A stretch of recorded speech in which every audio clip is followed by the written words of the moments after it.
Magandang araw sa inyong lahat at welcome sa isang video patungkol sa kasaysayan ng Pilipinas, partikular sa buhay mga gawa ni Dr. Jose Rizal, ang pambansang bayani ng Pilipinas, at partikular sa kanyang retraktasyon.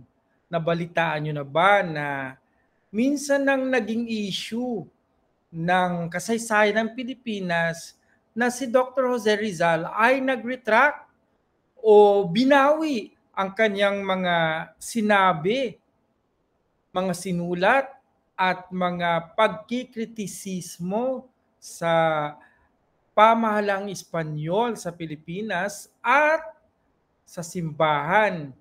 No? Yung mga problemang nababasa natin sa Nollet Fili at 10 ng iba pa niyang mga sinulat ay napabalitang binawi o nag-retract siya. Sa videong ito, aalamin natin kung totoo kaya na nag-retract si Dr. Jose Rizal. Kung nag-retract siya, bakit? Bakit siya nag-retract? Kailan siya nag-retract? May mga patunay ba o dokumentong nagsasabing nag-retract siya? At kung sakali mang ang ating konklusyon o mga findings ay nag-retract siya, ano ang implikasyon nito sa kanyang kabayanihan? Meron ba? Sa araw na ito, sasagutin natin ang mga katanungang yan sa pamamagitan ng sound historical methodology. Ang ating topic sa araw na ito ay ang retraksyon o pagbawi ni Dr. Jose Rizal. Ako si Attorney Robert John I. Donesa. Ako'y isang instructor sa buhay mga gawa ni Dr. Jose Rizal. Sa mga nagdaang araw bago ang kamatayan ni Dr. Jose Rizal, ang pambansang bayani ng Pilipinas, laman siya ng mga balita sa Pilipinas at sa Espanya. At sa araw mismo ng kanyang kamatayan, noong ika-30 ng Disyembre taong 1896, inuulat ng mga lokal na pahayagan ang kanyang pagbawi o retraksyon. Tinatayang binawi ni Dr. Jose Rizal ang kanyang mga naging kapusukan, kakulangan sa maingat na pagpasya, at mga sinulat o mga sinabi laban sa simbahang Katoliko at sa Estado. Matatandaan na si Rizal ay isa sa mga pinaka matinding kritiko ng pamahalaang kolonyal ng Espanyol sa Pilipinas. Tinataya nga na ang kanyang 2 nobela ang nagbunsod sa pagkabuo ng bansang Pilipinas. Sinasabi ng mga authors, ang Noli Me Tangere at El Filibusterismo ang siyang naging hudyat o naging dahilan ng pagkapanganak ng bansang Pilipinas. Ngunit tinatayang binawi ni Dr. Jose Rizal ang kanyang mga naging kapusukan. Nais niyang mamatay na isang Katoliko. Ang kanyang pagbawi ay inilathala sa mga pamahayagang El Espanyol, El Comercio, La Voz Española, Diario de Manila, at La Oceania Española. Sa Espanya naman, itinampok ang kanyang pagbawi sa mga pahayagan at magazine na El Imparcial, ika-31 ng Disyembre taong 1896, at Heraldo de Madrid, noong ika-30 ng Disyembre taong 1896 at iba pa.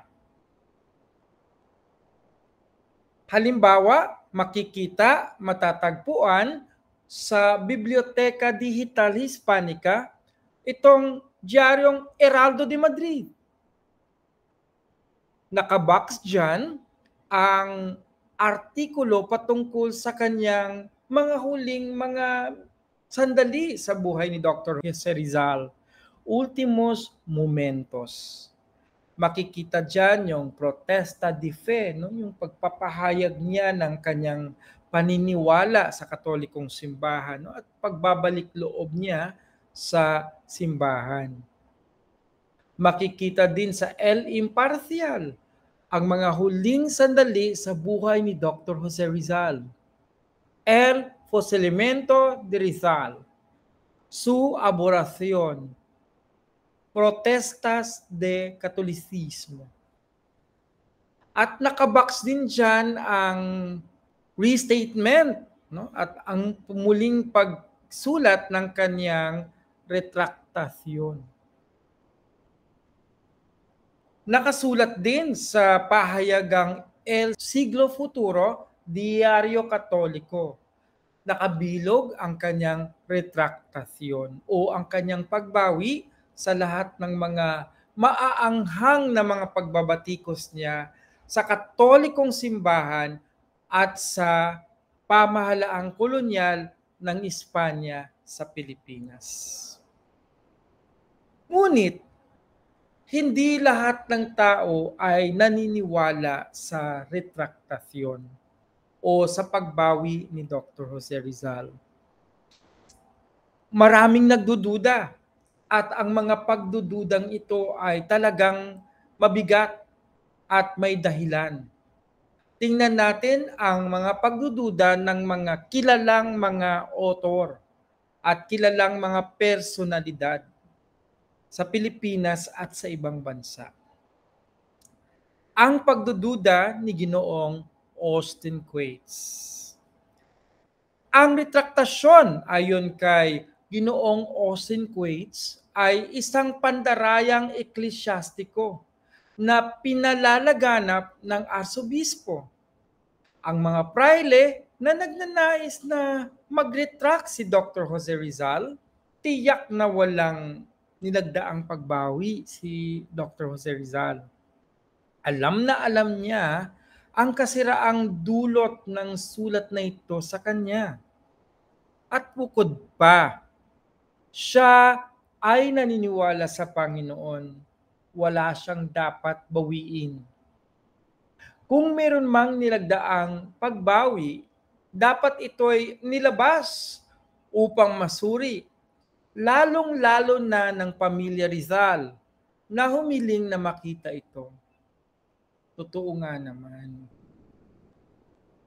Nung sinabi at nagsilabasan sa mga diaryo sa Manila at sa Espanya ang tinatayang pagbawi ni Dr. Jose Rizal, walang dokumentong ipinakita ang otoridad, ang simbahang Katoliko, wala silang ipinakitang dokumento na nagsasabing nag-retract si Rizal. Sinabi lang nila na nakita nila mismong sinulat ito ni Dr. Jose Rizal at ang dokumentong ito ay hindi na nila inilabas pa. Kahit humiling nito ang pamilya Rizal. Tiyak na wala kina Padre Pio P. E. Vidal o kahit sino mang Heswita ang naniniwalang bumawi o namatay na nakapagkumpisal si Rizal. Yan ay ayon kay Austin Quates, isang manunulat. Dahil kung nasiyahan sila sa pagbawi, hindi ko lubos maisip na hindi nila nabigyan si Rizal ng marangal na katolikong libing. Nahirapan din ang pamilya Rizal na tanggapin ang retraktasyon o ang kasal nila ni Josefina Bracken. Kilala nila ang kanilang kapatid. Kung siya man ang nag-retract, tiyak na sasabihin nila ito sa kanyang ina. Tinatayang kung nakabalik man si Dr. Jose Rizal sa simbahang Katoliko bilang isang nagbabalik loob, ikasisiya ito ng kanyang inang si Doña Teodora Alonso. Hindi nabanggit ni Padre Vicente Balaguer ang pagsulat ni Rizal ng Mi Ultimo Adios, isang katunayan na kasinungalingan ang kanyang salaysay. Mamaya, makikita natin ang sinumpaang salaysay ni Father Vicente Balaguer. Meron ding pagdududa ang iba pang mga personalidad sa Pilipinas, no? Tulad ng Abogado Rafael Palma. Siya ang sumulat sa Pride of the Malay Race. Ito ang kanyang mga pagdududa. Una, ang dokumento ng pagbawi ay nananatiling lihim. Kung kaya't walang nakakita dito liban sa kinauukulan. Pangalawa, nang humingi ang pamilya Rizal ng orihinal ng nasabing dokumento o kopya at ang katibayan ng kasalan ni na Josefina Bracken, ang parehong kahilingan ay hindi pinagbigyan. Pangatlo, ang libing ni Dr. Jose Rizal ay ginawang lihim.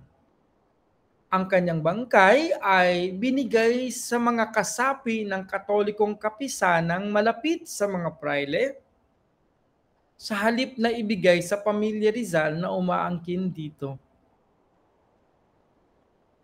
Pang-apat, sa kabila ng kahalagahan ni Dr. Rizal sa mga Pilipino at ang kahalagahan ng pagbalik loob niya sa simbahan, walang ginanap na mga misa para sa kanyang kaluluwa o kaya'y lamay na idinaos ng mga Katoliko. Panglima, sa kabila ng pagbalik loob niya sa simbahan, hindi siya nilibing sa sementeryo Katoliko ng Paco, kundi sa lupa na walang krus o bato man lamang na magsilbing tanda ng kanyang libing. Pang-anim, sa tala ng lahat ng mga nakalibing, si Dr. Rizal ay wala sa talaan ng mga nakalibing sa araw ng ika-30 ng Disyembre taong 1896 na may 6 na pangalan lamang. Bagkus, nandoon siya sa talaan ng mga bangkay na ipinalibing sa utos ng kinauukulan. Sinasabing katabi pa niya yung isang bangkay na hindi na makilala at isang bangkay na nasunog at isang nagbigti. Pangpito, walang maging motibo upang magbalik loob. Walang nakikitang motibo ang mga tulad ni na Abogado Rafael Palma o Austin Quates para magbalik loob si Dr. Rizal sa pamahalaang kolonyal ng Kastila o di naman kaya'y sa Katolikong simbahan. Ngunit,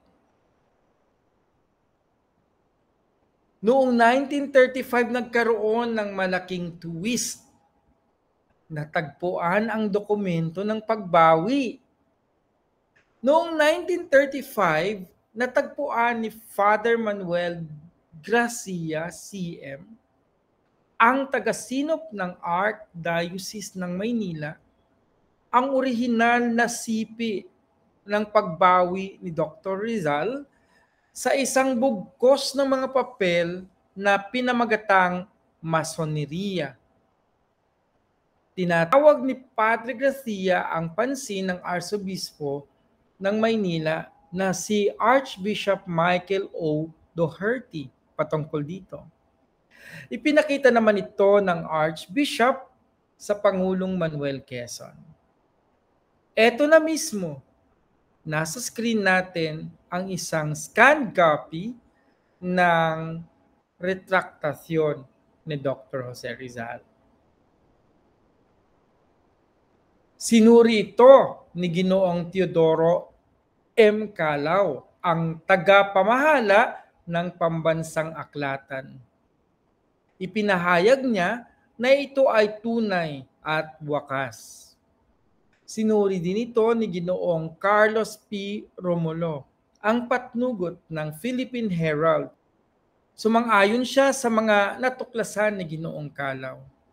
Sinuri din ito ni H. Otley Beyer, isang antropologo, na nagpahayag na walang duda ang bawat salita sa retraktasyon ay sinulat ni Dr. Jose Rizal. Ano ang nilalaman ng sinulat ni Dr. Jose Rizal? Ipinahayag ko na ako ay isang Katoliko at sa relihiyong ito kung saan ako ipinanganak at nag-aral, nais kong mabuhay at mamatay. Buong puso kong binawi ang anuman sa aking mga salita, sinulat, latalain at pag-uugali na salungat sa aking pagkatao bilang anak ng simbahang Katoliko. Naniniwala ako at ipinagtatapat ko ang anumang kanyang itinuturo at nagpapasakop ako sa anumang kanyang hinihiling. Kinasusuklaman ko ang masoneriya bilang kalaban ng simbahan at bilang isang lipunang ipinagbabawal ng simbahan. Ang prelado ng dioceses bilang pinakamataas na pamunuang eklesyastiko ay maaring magsapubliko ng kusang pagpapahayag kong ito upang maayos ang kahihiyan na maaring dulot ng aking mga gawa at upang patawarin ako ng Panginoon at mga tao.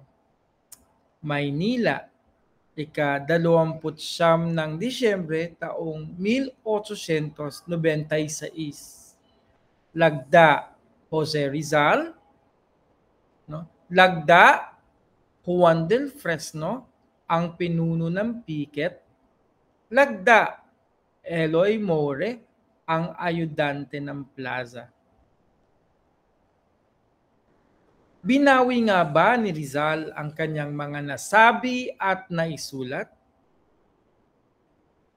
Itong tanong historikal ay maaari nating sagutin sa pamamagitan ng pagsuri ng mga pangunahing batis pangkasaysayan. Matatandaan na ang mga huling sandali ni Dr. Jose Rizal ay hindi siya nag-iisa. May mga kasama siya. Andoroon ang kanyang mga teacher sa high school na sina Padre Pio P. Vidal, Padre Luis Visa y Marti. Nandoon ang kanyang kaibigan na pari, naging kaibigan niya sa dapitan ng 9 na buwan na si Padre Vicente Balaguer. Nandoon ang kanyang abogado na si Senyor Don Luis Tabiel de Andrade.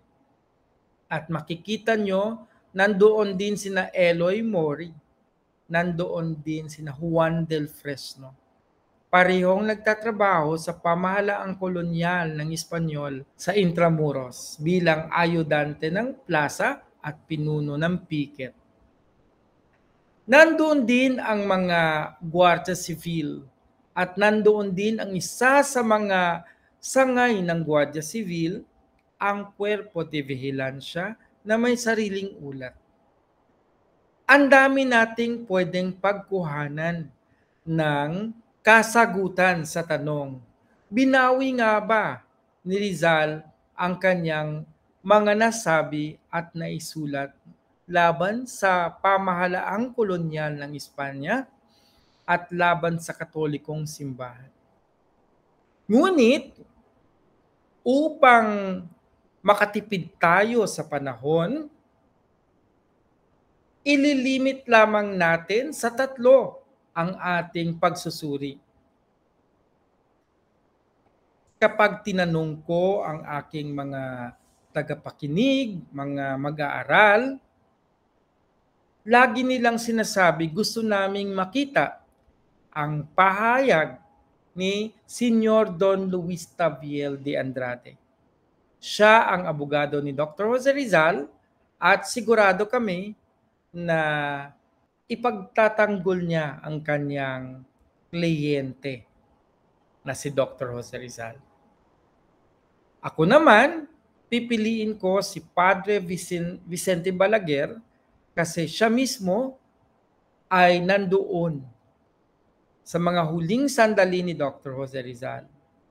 Siya mismo ang nagdikta, nagbasa, at si Rizal ay sumusulat ng mga katagang naging bahagi ng retraktasyon.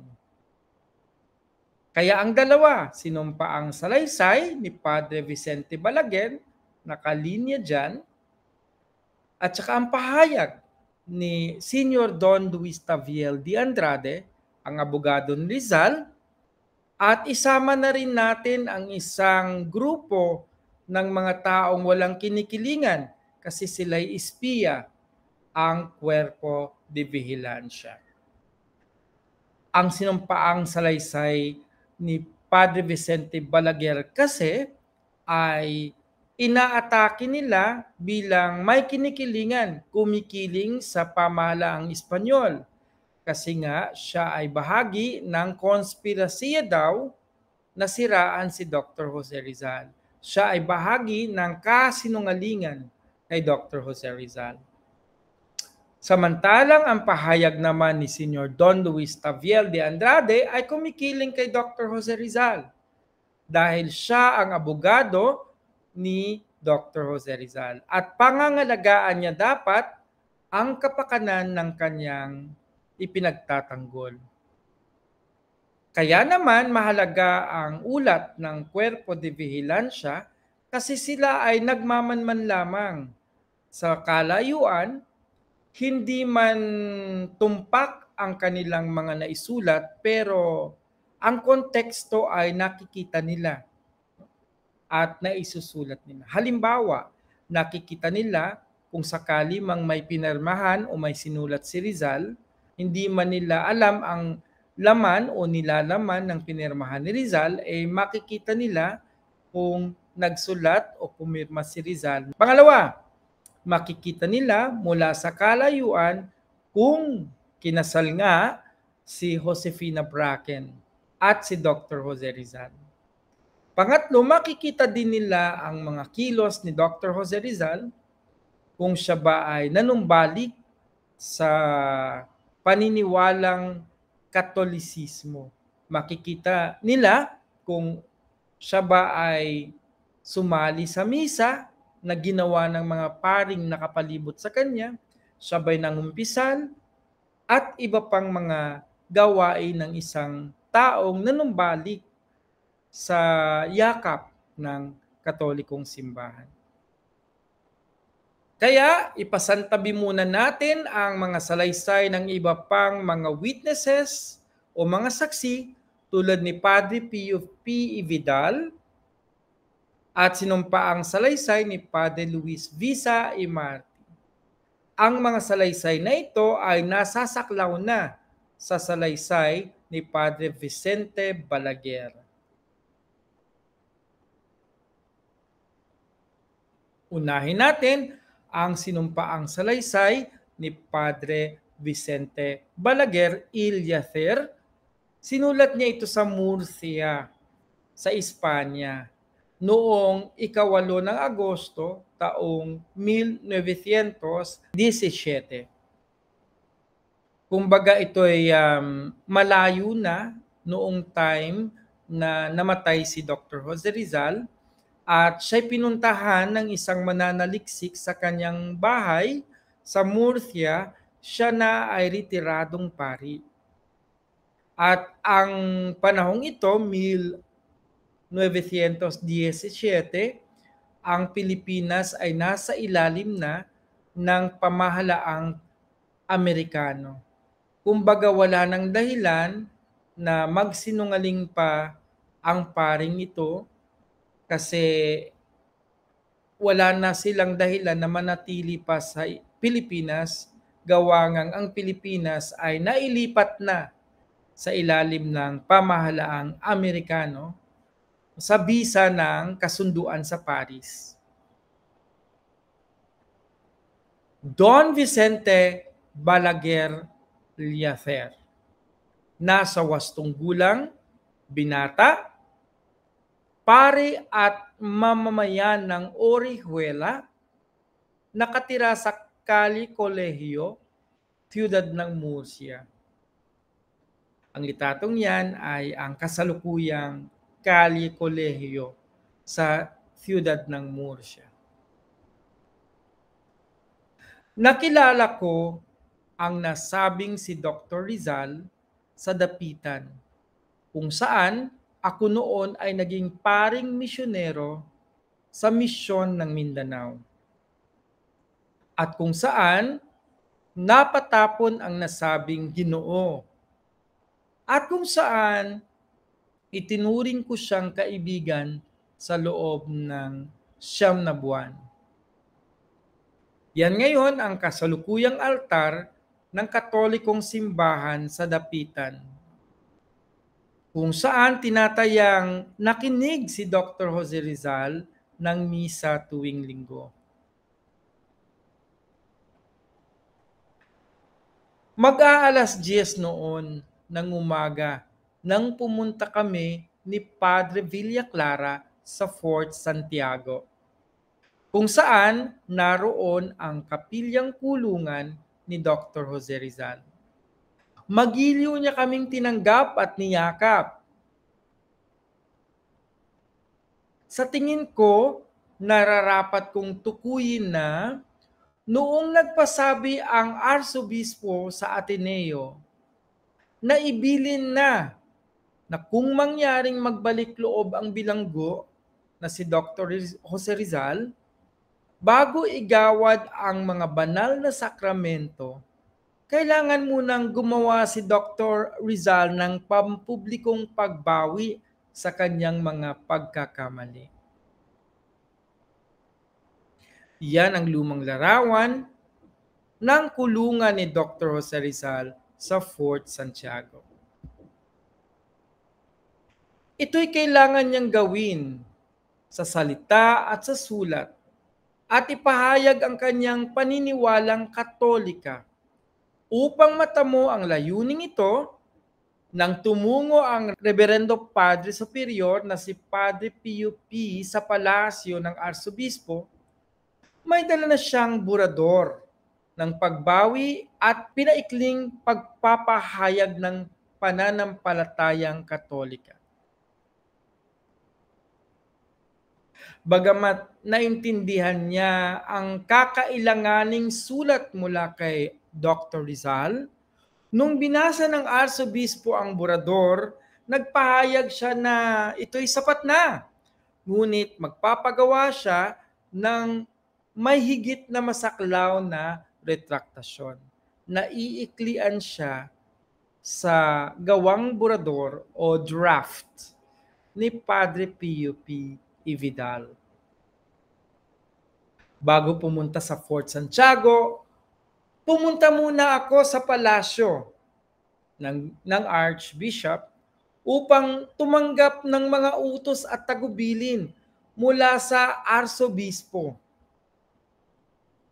Binigay niya sa akin ang balangkas ng pagbawi at pagpapahayag ng pananampalataya na pawang sinulat ni Reverendo Padre Pio P. Sinabi sa akin ng Arsobispo na hintayin ko ang balangkas na higit na mahaba.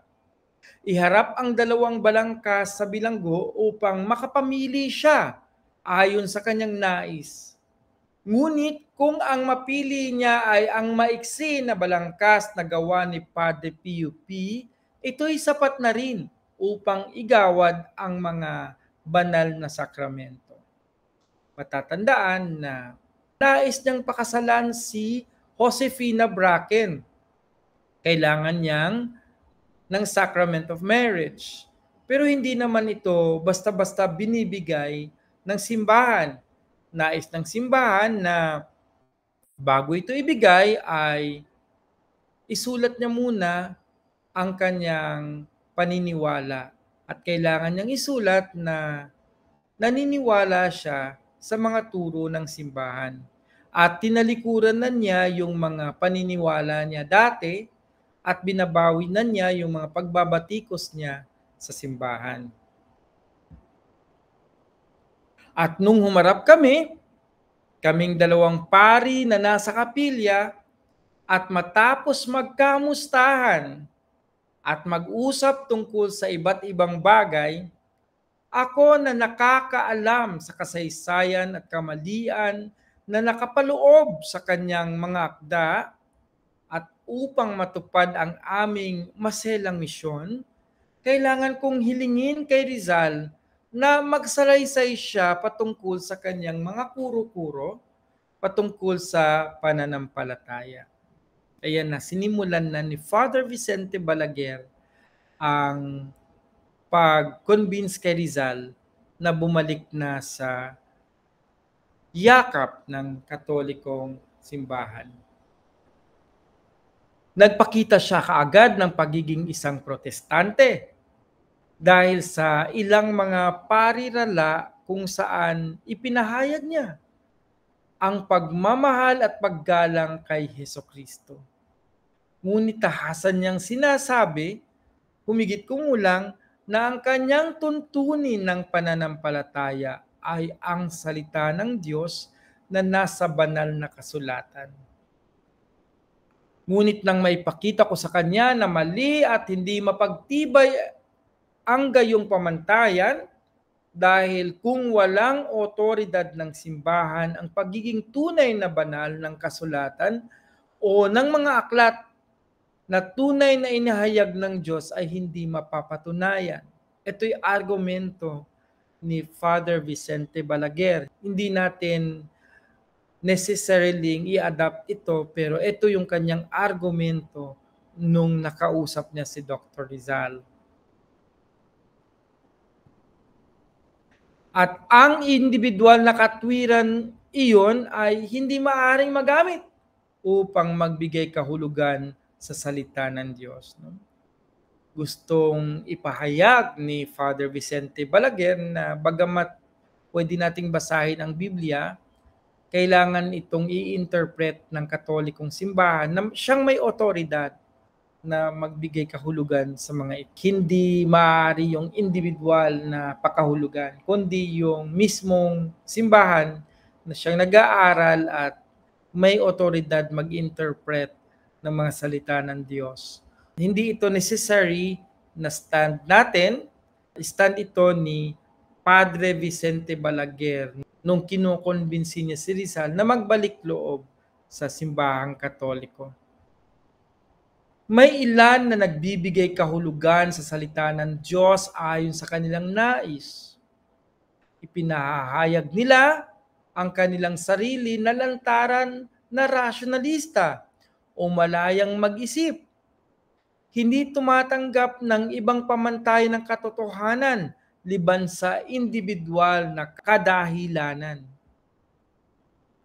Sinubukan kong patunayan gamit ang matibay na katwiran na wala nang hihigit pang pamantayan kundi ang pananampalataya sa may kapal at banal na kapahayagan na pinatotohanan ng di nagkakamaling otoridad ng simbahan.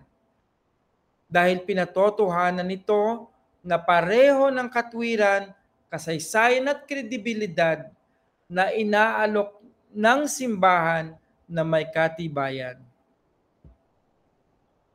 Nung sinugod ko siya ng katwiran at katibayan ng Katolikong katotohanan, buong lakas kong ipinagtapat sa kanya na kung hindi niya igawad ang pag-unawa at katwiran bilang alay ng pananampalataya, Haharap siya sa paghuhukom ng Panginoon at siya'y tiyak na isusumpa. Itong bahay na ito sa Dapitan ang siyang naging saksi ng pagkakaibigan ni Padre Vicente Balaguer at si Dr. Jose Rizal. Nang mabalitaan kasi ni Padre Vicente Balaguer na si Dr. Rizal ay may malubhang karamdaman, agad niyang tinungo itong bahay ni Rizal at sinabing, mangyari kung mamamatay ka malapit sa akin, hindi kita papayagang mamamatay bilang pagano, ngunit bilang Kristiyano. Itong bahay na ito sa Dapitan ang siyang naging lunan ng pagkakaibigan ni Padre Vicente Balaguer at ni Dr. Jose Rizal. Nang marinig ang aking banta, dumaloy ang mga luha sa kanyang mga mata at sumagot siya, hindi ko ipapahamak ang sarili ko. Oo, ang sagot ko, pupunta ka sa impyerno sa ayaw at nais mo. Extra ecclesiam catholicam nullia datur salus. Kung nasa labas ng katolikong simbahan, walang kaligtasan. Napaiyak na si Dr. Jose Rizal. Ang litratong ito ay kuha ko sa Dapitan. Ito na ngayon ang liwasan ng Dapitan na napaganda at naiayos ayon sa plano ni Dr. Jose Rizal na nakadistyero doon noong 1892 hanggang 1896.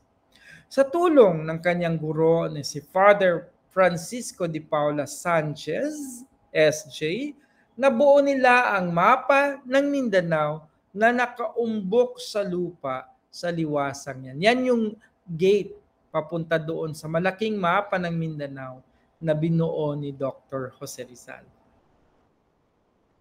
Tingnan mo, kung ako, para pagbigyan kayo ay magsasabi ng oo sa lahat at lalagda sa kung anumang ibibigay sa akin na wala sa loob, maging isa akong huwad at masasaktan ko ang Panginoon. Yun nga, sagot ni Padre Balaguer, at ayaw natin ng ganyan. Ngunit naniniwala ka ba na napakasakit makita ang isang taong mahal mo, nagmamatigas sa pagkakasala, at makita mo siyang hinuhusgahan at wala kang magawa upang matulungan siya. Ito rin, larawang ito ay kuha din sa lupain ni Dr. Jose Rizal sa Dapitan. Nagtatag kasi siya ng libreng paaralan para sa mga batang lalaki. Pero Padre, ang kanyang madamdaming sagot, ano ang nais mong gawin ko? Hindi ko kayang talunin ang aking pangangatwiran. Ialay mo, ang sagot ko. Ialay mo sa Panginoon ang sakripisyo ng pagmamahal sa sarili. At kahit na ito'y labag sa boses ng iyong katwiran, hingiin mo sa Panginoon ang biyaya ng pananampalataya na isang regalo mo sa Panginoon. Magpahinga ka na, sabi ko sa kanya. Pag nilay-nilayan mo ang ating napag-usapan at lumapit sa Panginoon, magtiwala ng lubos sa bisa ng panalangin dahil nasa kamay ng Panginoon ang puso ng tao. Ang litratong ito naman ay isang malaking bato sa Dapitan. Ito'y nakaharap sa dagat na nakapaloob sa lupain ni Dr. Jose Rizal. Tinatayang sinulat niya ang tulang miritiro sa ibabaw ng batong yan. Ang tulang ito ay patungkol sa tahimik niyang buhay sa Dapitan. 3:00 na ng hapon, humigit kumulang, ay bumalik ako sa Fort Santiago, kung saan na natili si Padre Villa Clara. At ipinagpatuloy ko ang pakikipagtalastasan kay Dr. Rizal na tumagal hanggang dapit hapon. Pagkatapos, pumunta ako sa Ateneo at mula doon, nagpunta kami ni Padre Visa sa palasyo upang iulat ang kalagayan ng bilanggo na nakitaan ng pag-asa ng pagbabalik loob. Humingi na siya ng balangkas ng pagbawi. Dahil dito, hiniling ko na sa prelato na ibigay na sa akin ang balangkas na inialok niya. At sagot niya ay hindi pa tapos. At sa lalong madaling panahon ay ipapadala niya ito sa akin. Noong nakarating ako sa Fort Santiago noong gabi, nadatnan ko si Dr. Rizal na di mapakali at hinihiling niya agad ang balangkas ng prelato.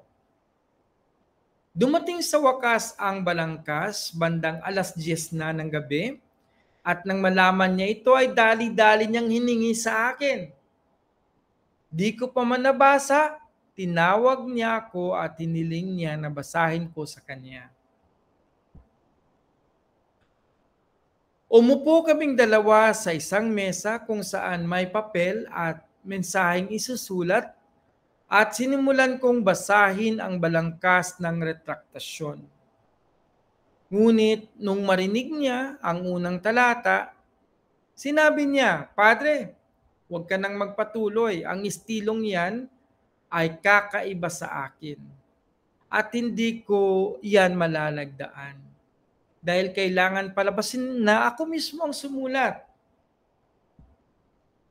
Dahil dito, nilabas ko ang mas maikli na balangkas ni Padre Pio P.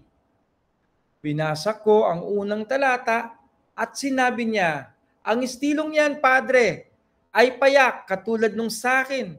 Huwag ka nang magpagod, Padre. Basahin lahat, tukuyin niyo na lang kung ano ang kailangan kong ipahayag at sabihin at isusulat ko at dadagdagan ko kung kinakailangan. Ito ang ginawa. Nagpahiwatig ako ng isang idea sa kanya at siya naman ay nagsusulat ng may mahigpit na kamay at malinaw na sulat kamay at gumagawa ng ilang puna o pagdaragdag sa ilang mga pangungusap. Tiyak na si Dr. Rizal, pagkatapos ng talakayan, ay sumusuko sa mga simbuyo ng biyaya dahil siya ay nagmuni-muni at nagdarasal gaya ng kanyang ipinangako. Sa ganitong paraan niya isinulat ang kanyang pagbawi. Sinimulan niya, ipinahahayag ko ang aking sarili bilang isang Katoliko. At sa relihiyong ito, nais kong mabuhay at mamatay. Sinabi sa akin ni Rizal na idagdag mo at sinulat niya ito pagkatapos ng salitang relihiyon kung saan ako ipinanganak at nakapag-aral. Naani mo'y nais niyang itala ang kanyang edukasyong Katoliko. Nagpatuloy ako sa pagbabasa at tumatango siya at sumusulat ng may ilang maikling puna mula sa kanya at paliwanag sa aking bahagi. Pagkatapos, siya ay tumango at sumang-ayon sa lahat ng ipinapahayag ng balangkas. Pagdating sa talata kung saan ang masoneriya ay kinasusuklaman, nagpakita siya ng ilang pagtutol at nagmungkahi ng mga sumusunod na pangungusap sa balangkas. Kinasusuklaman ko ang masoneriya bilang isang lipunang tinatanggihan ng simbahan. At ibinigay niya sa akin ang dahilan na ito. Sinabi niya sa akin na may kakilala siyang mga mason na napakasama. Ngunit yung mga nakasalamuha niya sa London ay mga mangangalakal at para sa kanya mga mabubuting tao.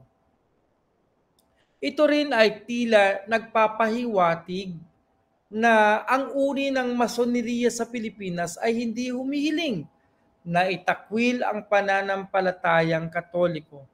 Bagamat ito'y hindi alam, ngunit sa anumang kaso, tila si Dr. Rizal ay kabilang kung sakali sa isa sa mga unang antas ng masoneriya kung saan hindi sila tahasang pinipilit na talikuran ang kanilang pananampalataya. Pagkatapos ng ilan pang mga puna, iminungkahi niya sa akin na sumulat at lumagda ng ganito: "Pinasusuklaman ko ang masoneriya bilang kalaban ng simbahan at sinasaway nito."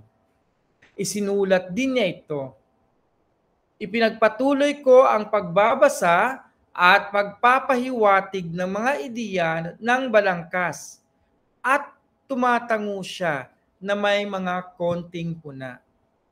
Kaya halimbawa, sinabi niya sa dulo, naway ang prelato ng dioceses, at idinagdag niya bilang isang pinakamataas na otoridad ng simbahan ay isa publiko ang pahayag kong ito. Sa mga salitang aking paghahayag ay hinihiling niya sa akin na hayaan siyang magdagdag ng salitang pusang loob at voluntaryo. At pagkatapos ay sinabi niya sa akin ng may matinding paninindigan, naniniwala kayo, Padre, na ginagawa ko to mula sa aking puso. Kung hindi, hindi ko gagawin. Mainam, sinabi ko sa kanya, pusang loob at sapat na. Matapos niyang magsulat at nanatiling itong ganito. Mag-aalas 11:30 na at ito'y napitsahan noong ika-29 ng Disyembre, taong 1896. Yan ang litrato ng retraktasyon ni Dr. Jose Rizal.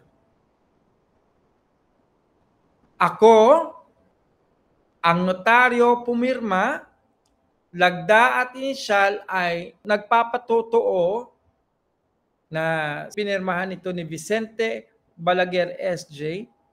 Kaya nilalagdaan ito ng notaryo na si Jose Soriano Icano. Susuriin natin ang ating nabasang sinumpaang salaysay mula sa naging huling kasama ni Dr. Jose Rizal na si Padre Vicente Balaguer, na siyang kaibigan din naman niya nung siya ay nadistiro sa Dapitan. Kung napapansin nyo, detalyado at lohikal ang mga sinulat ni Padre Vicente Balaguer. At mapapansin nyo rin na sinulat na ito noong 1917 o matagal na, mahigit 20 taon na nung namatay si Dr. Jose Rizal. So wala na siyang dahilan magsinungaling pa at sirain ang taong namayapa na. Retirado na rin siya at ang Pilipinas ay nasa ilalim na ng pamunuang Amerikano nung panahong yon. Ito ang ating napupuna. Ang sinumpaang salaysay ay katugon o kapareho ng mismong sulat ni Father Vicente Balaguer kay Padre P.U.P. noong ika-21 ng Hulyo taong 1910. So nagsusulatan na itong si Padre Vicente Balaguer at si Padre P.U.P. at nadetalye na rin ito ni Padre Balaguer kay Padre P.U.P. Dahil isa itong pribadong sulat, pwede itong corroborative evidence. Pribadong sulat ng dalawang pari na walang nais kung hindi mapag-usapan ang totoong nangyari sa retraktasyon ni Dr. Jose Rizal. Matibay ang sinumpaang salaysay, at ang katugon nitong sulat. Siksik sa detalye, lohikal, at makukuha mo lamang mo ito mula sa taong mismong naging talagang saksi sa pangyayari. Tight at saka detail ang kanyang sinumpaang salaysay. Wala itong bahid ng kasinungalingan. Kahit pa sabihin nating bias siya sa pamahalaang Kastila. Mahihinuha sa salaysay ni Padre Balaguer na tunay na nagbalik loob si Dr. Rizal sa Katolikong simbahan. Hindi lamang dahil lumagda siya ng retraktasyon, kundi pati na rin sa mga ginawa niya na taos-pusong pagdarasal, pangungumpisal, paghalik sa puon doon sa kapilyang kulungan at iba pa. Malaki ang pananalig ni Padre Balaguer sa kanyang katotohanan. Ito'y maaari lamang kung ang isang saksi ay tunay na nandoon sa pangyayari. Malalim din ang naging pagkakaibigan ni Dr. Rizal at Padre Balaguer sa dapitan. Mahalaga ang sinumpaang salaysay ni Padre Balaguer dahil sa harap niya mismo at kita ng dalawa niyang mata na sinulat ni Dr. Jose Rizal ang retraksyon. Sa harap niya mismo nilagdaan ang retraktasyon. Nasaksihan niya ang 2 beses na pangungumpisal ni Dr. Rizal na nakaluhod sa paanan ng nakaupong si Padre Villaclara, ang kanyang konfesor. Nakita ni Padre Balaguer ang halos lahat ng pangyayari. Ang kanyang sinumpaang salaysay ay detalyado at walang bahid na kasinungalingan o pagnanais na manira sa isang namayapa na, lalo tigit, naging kaibigan niya ito. Kapanipaniwala at lohikal din ang kanyang mga paglalahad ng mga pangyayari.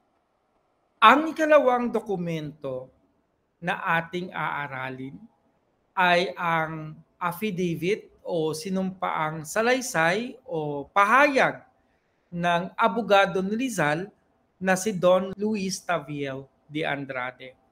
Ang salaysay na ito ay kanyang sinumpaan noong 2 ng Mayo taong 1917 sa Sevilla, Espanya. Yan pala ang larawan ni Don Luis Taviel de Andrade na guhit mismo ni Dr. Jose Rizal.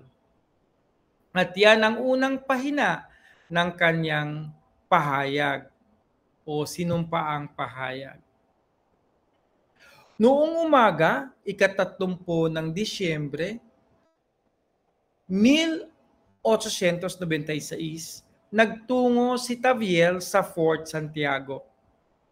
Sa labas ng kwartel ay narinig niya ang mga usap-usapan ng mga kasamahan patungkol sa pagdating ni Josefina Bracken at ang kanyang kanonikong kasal kay Dr. Jose Rizal.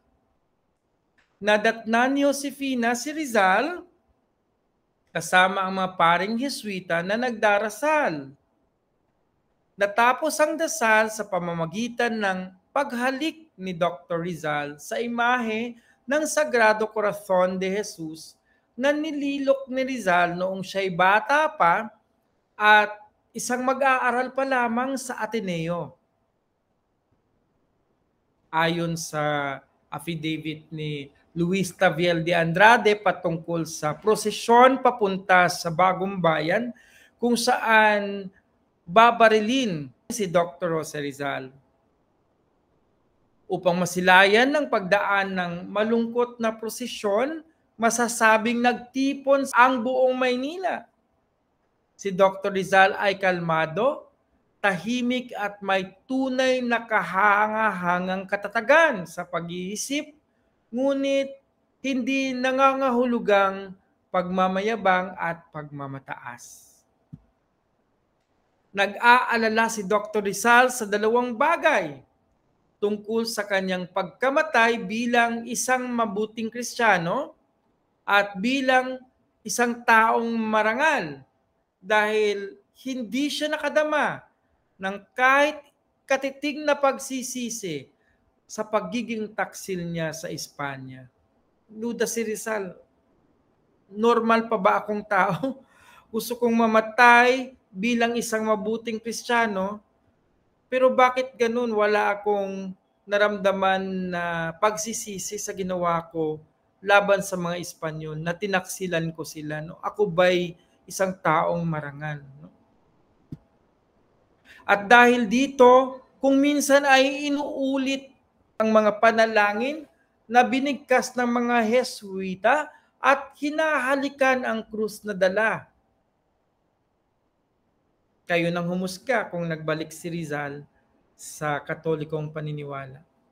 Siya ay tila naginhawaan sa kanilang tulong espiritual at may malaking kasiyahang nagpahayag. Lahat ng itinuro sa akin ng mga Jesuita ay mabuti at banal sa Espanya. Ang itinuro sa akin ng mga dayuhan ay kung saan ako naligaw. Huwag mong kalilimutan, mahal kong tagapagtanggol, na nais kong mamatay ng nakaharap sapagkat hindi ako taksil. Muli niyang hiniling na barilin siyang nakaharap na tinanggihan at pagkatapos magpaalam sa lahat at gumawa ng ilang mga pakisuyo para sa kanyang ina, tinawag niya ang mga Heswita na kasama niyang nananalangin sa huling pagkakataon. Hinalikan ang krusipeho at pumuwesto. Pagkatapos siya ay binaril. Namatay siya bilang isang Kristiyano.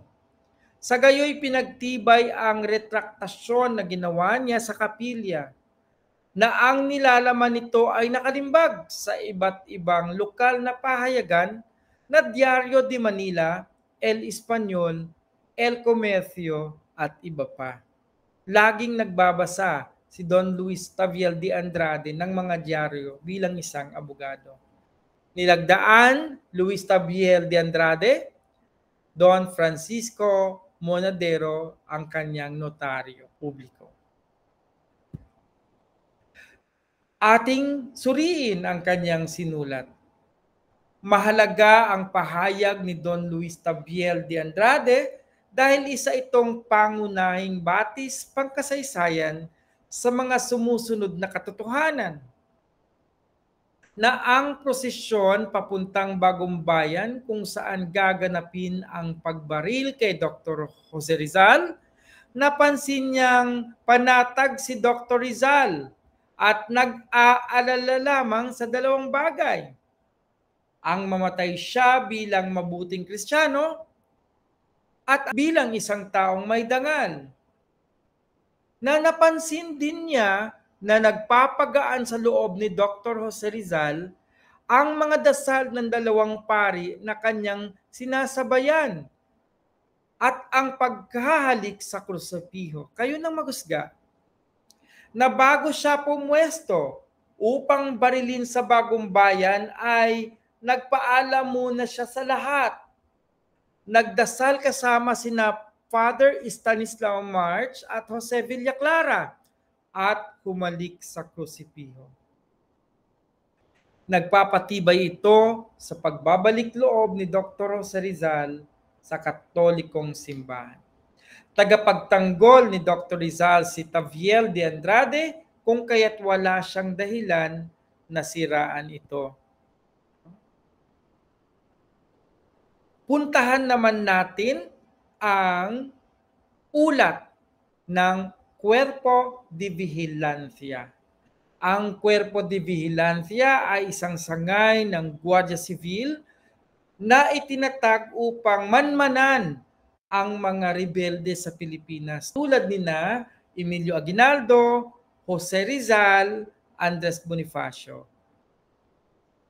Ang Cuerpo de Vigilancia ay kalipunan ng mga espiyang nagmamanman sa kalayuan. Hindi sila lumalapit doon sa kanilang minamanmanan, sinusulat lamang nila ang kanilang mga napansin. Kung kaya't ang Cuerpo, kung tutuusin ay makikita natin kung talagang may nangyari o may hindi nangyari, gawa ngang sinusulat lang nila ang kanilang nakikita. Ito ang nilalaman ng ulat ng Cuerpo de Vigilancia patungkol sa araw na yan. Ika-30 ng Disyembre taong 1896. Pinaka-kapitapitagang Ginoo ang kinatawan ng Cuerpo de Vigilancia na nakatalaga sa Fort Santiago upang mag-ulat ng mga pangyayari noong bahagi ng dokumentong di na nababasa. Araw sa kapilya ng bilanggong si Jose Rizal ay ipinaalam sa akin. Sa petsang ito ang mga sumusunod ipinaalam sa akin. Take note, pinaalam meaning secondary source ito. Narinig lang niya mula sa kanyang mga ahente na itong hefe ng Cuerpo de Vigilancia. Bandang alas 7:50 na kahapon ng umaga, pumasok si Jose Rizal sa death row. Sinamahan ng kanyang abogado, si Senyor Taviel de Andrade, at ng Jesuitang pari na si Padre Villaclara. Sa udyok ng abogado, ilang saglit mula pagpasok, ay inihain sa kanya ang magaan na almusal. Ibig sabihin, nandoon si Taviel de Andrade at ang pahayag ni Senyor Taviel de Andrade ay kumpirmado ng mga espiya. Nandun siya sa lugar. Bandang alas 9 ng umaga, tinanong ng ayudante ng garrison na si Senyor Maure si Rizal kung meron siyang nais. Sumagot siya na sa ngayon ay nais lamang niya ng aklat panalangin na dinala naman sa kanya ni Padre March. Si Senyor Andrade ay umalis sa death row bandang alas 10 at si Rizal ay nakipag-usap ng matagal sa mga Jesuita na sina Padre March at Padre Villaclara tungkol sa mga usaping panrelihiyon, kumbaga. Lumilitaw na ang dalawang ito ay nagharap sa kanya ng nakahandang pagbawi o retraktasyon sa kanyang buhay at mga gawa na ayaw niyang lagdaan. Nagtalo sila tungkol sa mga bagay na ito hanggang alas 12:30 nang kumain si Rizal ng nilagang itlog at isang maliit na manok. Pagkatapos ay hiniling niyang mapag-isa upang magsulat at nagsulat ng mahabang panahon ng mag-isa. Alas 3 ng hapon, pumasok si Padre March sa kapilya at iniabot ni Rizal ang kanyang sinulat. Agad itong ipinabatid sa pinuno ng firing squad na si Senyor Del Fresno at sa ayudante ng plaza na si Senyor Maure. Pumasok sila sa death row at kasama ni Rizal ay nilagdaan ang dokumentong sinulat ng akusado. Mukhang ito ang pagbawi. Mula alas 3 hanggang alas 5:30 ng hapon, ilang ulit na binasa ni Rizal ang kanyang aklat dasalan, nanalangin ng nakaluhod sa harap ng altar at kasama sina Padre Villaclara at March. Paulit-ulit na nagbasa ng mga gawa ng pananampalataya, pag-asa at pag-ibig, pati na rin ang dasal para sa lumilisang kaluluwa. Mayroon kasing aklat dasal na Acts of Faith, Hope, and Love. Paulit-ulit ni Rizal itong binabasa, pati dasal sa lumilisang kaluluwa. Noong alas 6 ng hapon, dumating ang mga sumusunod at pumasok sa kapilya. Teodora Alonso, ina ni Rizal. Ang kanyang mga kapatid na babae, sina Lucia, Maria, Olympia, Josefa, Trinidad, at Dolores. Sinulat ito ng Cuerpo de Vigilancia. Sa pagyakap sa kanila, ang akusado ay nagpaalam sa kanila ng may matatag na kalooban at hindi lumuluha. Ang ina ni Rizal ay umalis sa kapilya na umiiyak. Tangan ang dalawang bigkis ng ilang kagamitan na pag-aari ng kanyang anak na ginamit nito nung nasa loob siya ng kulungan. Sa pagkalipas ng alas 8 ng gabi, sa panawagan ni Senyor Andrade, inihain sa bilanggo ang isang plato ng tinola, ang kanyang huling pagkain sa lupa. Binisita siya ng ayudante ng plaza na si Senyor Maure at sina Padre March at Villa Clara noong alas 9 ng gabi. Nagpahinga siya hanggang alas 4 ng umaga at muling nanalangin sa harap ng altar. Nanalangin sa harap ng altar. Kaninang ika-5 ng umaga, ng ika-30 ng Disyembre, dumating sa kulungan ang katipan ni Rizal kasama ang kanyang kapatid na si Pilar. Pero ang dumating ay si Josefa. Napawang nakadamit panluksa. Ang katipan lang ang pinapasok sa kapilya. Kasunod ang isang pastor ng kawal na ang pangalan ay hindi ko matiyak. Hindi niya matiyak yung pangalan nung pare ng kawal. Suot ang kanyang formal na damit at tinulungan ng isang sundalo ng artilleriya. Ang kasal ni Rizal at ang babaeng naging kasintahan niya ay isinagawa sa binggit ng kamatayan. In articulo mortis. May kasal. Pagkatapos niyang yakapin si Rizal, umalis siya na bumabaha yung luha. Nagsimba si Rizal at nangumpisal kay Padre March. Pagkatapos ay nakinig siyang muli ng isa pang misa kung saan tumanggap siya ng komunyon. Sa alas 7:30, pinusasan siya ng mga Europeanong artilleriya at tumungo siya sa Bitayan na sinamahan ng mga Hesweta, ng kanyang abogado at ng ayudante ng plaza.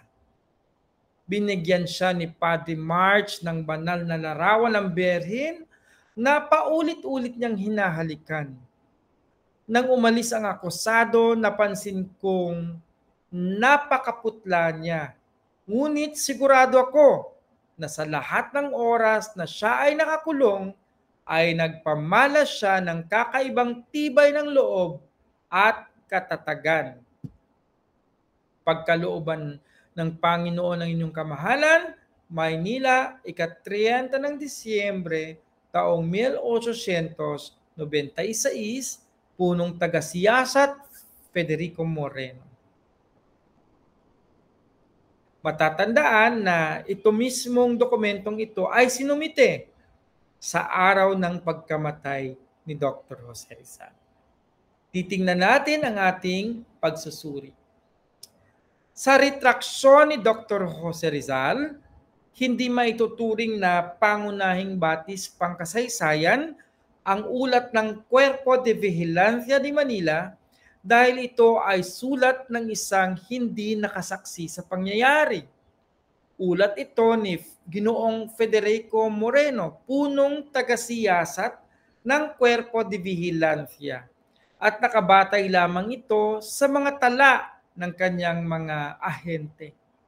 Mahihinuha ito sa mga kataga sa ulat tulad ng tila ito ang pagbawi upang ilarawan ang paglagda ni Rizal sa isang papel. Nagkabali-baliktad din ng mga pangyayari. Sa halip na alas 3 hanggang alas 5 ng madaling araw ang pagdarasal at pagbabasa ng aklat panalangin ni Dr. Rizal, nailagay niya ito sa alas 3 hanggang alas 5 ng hapon. May mga panauhin sa piitan ni Dr. Rizal na hindi natala. Hindi kilala ng nag-uulat si Padre Vicente Balaguer. Lagi siyang napagkamalang si Padre Stanislao March.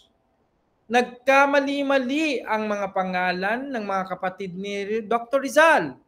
Nabanggit na dumalaw sa piitan sina Teodora Alonso, ina ni Rizal, at ang kanyang mga kapatid na babae na sina Lucia, Maria, Olympia, Josefa, Trinidad, at Dolores. Walang kapatid na Dolores si Dr. Jose Rizal. Nabanggit din niya ang isang kapatid na babae na ang pangalan ay Pilar. Walang kapatid na Pilar si Dr. Rizal. At si Olympia, naunang namatay si Olympia kay Dr. Jose Rizal.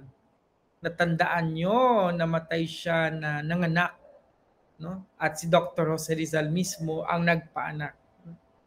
Nagkabali-baliktad at nagkamali-mali ang mga pangalan.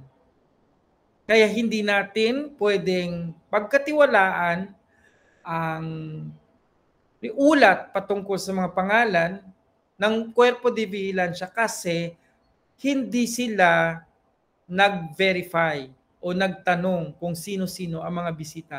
Palibhasa, sila ay nagmamanman mula sa malayo.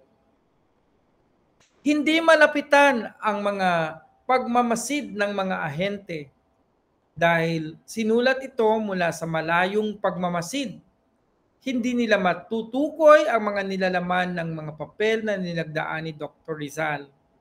Kung mayroon mang mga kaganapan na matutukoy mula sa malayo, ito ay ang pagpapakasal ni Dr. Jose Rizal at ang kanyang kabiyak na si Josefina Bracken. Dito, maaaring maituturing na pangunahing batis pangkasaysayan ang ulat ng Cuerpo de Vigilancia de Manila. At isa din sa ating magiging tanong, bakit hindi natin kinuhanan ng affidavit ang dalawang saksi pumirma doon sa retraksyon ni Dr. Jose Rizal? Yun ay si Ginoong Juan del Fresno at si Ginoong More. Dahil namatay sila ilang taon lang matapos ang pagpirma sa retraktasyon. Sa tingin nyo, binawi kaya ni Dr. Jose Rizal ang kanyang mga sinabit, mga nasulat patungkol sa pamahalang Kastila at sa simbahan? Kayo na ang maghusga. No? Kayo na ang maghusga. But wait, there's more. Nakabawas ba ito sa kadakilaan ng ating pambansang bayani? Sa tingin ko, hindi. At sa tingin ng marami ay hindi. Gawa ngang dakilan na talaga si Dr. Jose Rizal. Kung minsan man ay binawi niya ang kanyang mga sinabit sinulat, fiat accompli na o nagawa na niya ang kailangan niyang gawin. Nabuo na ang kamalayan, pambansa o nasyonalismo ng mga Pilipino dahil sa kanyang mga akda. Kahit binawi niya ito, nabuo na ang nasyonalismo na siyang nagbunsod sa pagbuo ng bansang Pilipinas. Maraming salamat sa lahat.